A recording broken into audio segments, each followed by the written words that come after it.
Hi everyone, this is Sonal from Good Busy, and this is my Good Busy Undated Planner. Let's open it. Today I'm going to show you how you can use the fill in the days calendar in your undated version to have a dated calendar for every week.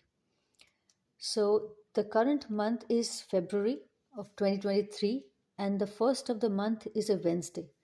So I'm going to write here W for Wednesday, T for Thursday, or you could write TH, F for Friday, S for Saturday, SU for Sunday, M for Monday, T for Tuesday.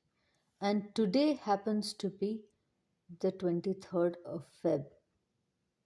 So I can immediately see that the 23rd of Feb is a Thursday. So if at the start of the week I set up my fill in the days calendar, I'll have a dated calendar for the rest of the week.